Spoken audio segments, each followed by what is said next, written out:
రాజీవ్ యువ వికాసం స్కీమ్లో సిబిల్ స్కోర్ కీలకం కానుంది. పథకం ద్వారా ప్రభుత్వ సహాయంతో లోన్ పొందాలనుకునే యువతకు క్రెడిట్ స్కోర్ను ప్రధాన అర్హతగా నిర్ణయించనున్నారు.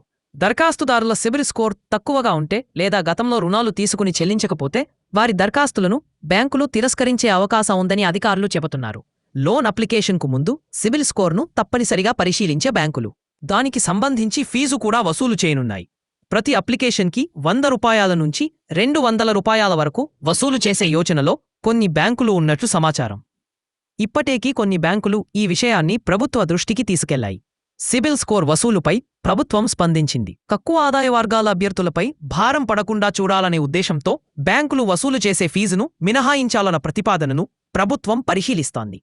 ఈ అంశాన్ని ఎస్సీ సంక్షేమ శాఖ అధికారులు డిప్యూటీ సీఎం భట్టి విక్రమార్కకు నివేదించనున్నారు. స్టేట్ లెవెల్ బ్యాంకర్స్ కమిటీ సమావేశంలో ఈ అంశంపై చర్చ జరిగే అవకాశం ఉంది. రాష్ట్ర వ్యాప్తంగా ఈ పథకం కోసం భారీగా దరఖాస్తులు వచ్చాయి.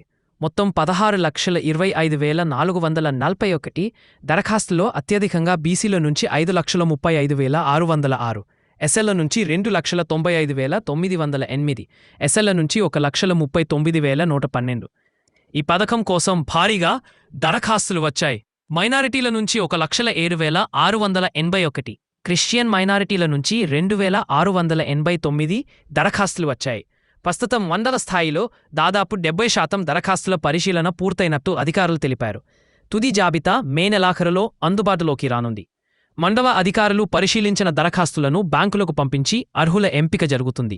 తుది జాబితా తయారైన తర్వాత అదే కలెక్టర్ల ద్వారా ప్రభుత్వానికి అందజేస్తారు. జూన్ 2న రాష్ట్ర ఆవిర్భావ దినోత్సవం సందర్భంగా లబ్ధిదారులకు రుణాల మంజూరు చేపట్టేందుకు ప్రభుత్వం సిద్ధమవుతుంది. మొదటి విడతలో సుమారు 5 లక్షల మందికి ఈ పథకం ప్రయోజనం అందించేలా చర్యలు చేపట్టినట్టు తెలుస్తాయి.